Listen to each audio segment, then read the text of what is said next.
Ladies and gentlemen, boys and girls, children of all ages, welcome back to another exciting episode of the Colorado Comic Book Kid. Coming to you almost live from the Centennial State. You can call me Colorado, you can call me the Kid, just don't call me late for dinner.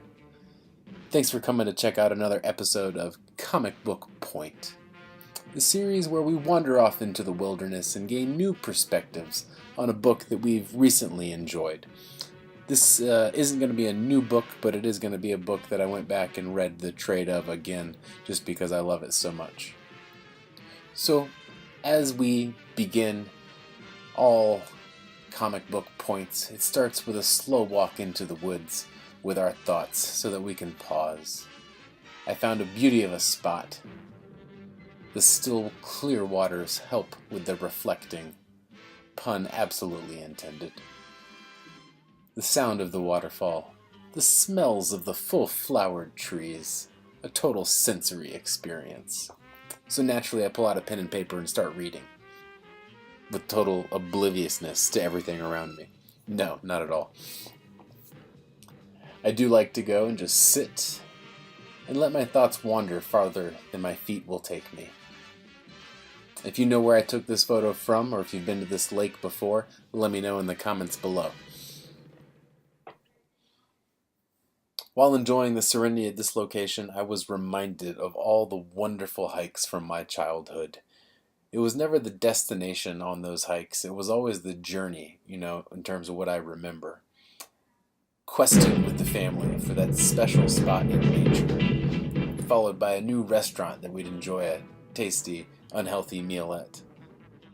And the memories that continue and endure from those trips, those are the types of adventures that always stay with you. Thus, it's no surprise that as I'm at this spot reflecting, I think about how special it is to see the entire Quest family continue their own adventures in Hanna-Barbera Future Quest, published by DC Comics. I remember as a kid, I would seek out every episode of this cartoon from every channel that we would get, and I would tape them, I'd record them, I would do anything to be able to have access to them over and over again, even if that meant waking up at the strangest hours just to go watch it because I didn't have access to any recording devices. So to find it again with this DC Hanna-Barbera crossover is an absolute delight. When my local comic shop was telling me about this, I just couldn't believe it. I had to go pick it up. And as if that wasn't enough, it's not just Johnny Quest and the Quest family characters that we're following here. It's the full-blown range of Hanna-Barbera heroes. You've got Space Ghost. You've got the Herculoids. You've got Mitor. You got the Impossibles. You got Frankenstein Jr. You got Birdman. You got the Galaxy Trio. Bandit deserves to be called out all on his own. I think that's pretty exhaustive. If I missed anybody, let me know. So first up, showing off this title is the blank sketch variant. I'm hopeful to get a really sweet commission on this one day. Maybe a Space Ghost Coast to Coast tribute. That's kind of what I'm thinking about right now. I've got the voice actor George Lowe's signature from back when I was at an Adult Swim event over in Atlanta a while ago.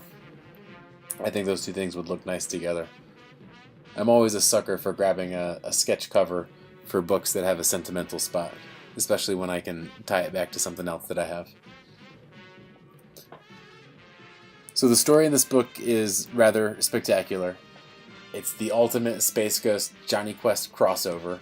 I'm not going to give away too many spoilers. Well, I'm not going to give away any spoilers, let's be clear here. I am going to tee things up a little bit. But it's not just the ultimate Space Ghost Johnny Quest crossover, right? They've got a supporting cast around them that literally can't be beat. So the story opens with Space Ghost's origin. We actually figure out what the backstory behind him and his name is. We get introduced to the intergalactic evil force known as Omnicron. Johnny and Haji stumble into the adventure back on Earth and discover that Jace and Jan have actually been transported, and that's how they get sucked into this whole story. And meanwhile, Dr. Bannon and Dr. Zen actually get in touch with each other and discuss this force that they see coming towards Earth. So in order to defeat Omicron, the Internation team of Quest has to team up with the rest of the galaxy's heroes in order to bring down this evil force. And here they come with the second printing Doc Shaner variant cover. I think this is one of the best covers of the entire first issue. First printing, second printing, blank, black and white, colored, you name it. This is the best cover. And it's just a really well done wraparound cover that highlights every hero from the 12-issue run. So in addition to the color version of the Doc Shaner cover, I'm also going to show it's not truly a black and white, it's the adult coloring book variant. It's got a little heavier stock than a true black and white cover. We'll still call it a black and white cover though. The comic book police won't come get me. And this stock cover is just stapled on top of the regular cover. One thing that's interesting to note between these two covers is the difference in the logo. There's a slight change there, and that change is carried over when we look at the Steve Rude variant for this book. If you're not familiar with Steve Rude, he's an artist that broke out in 1981.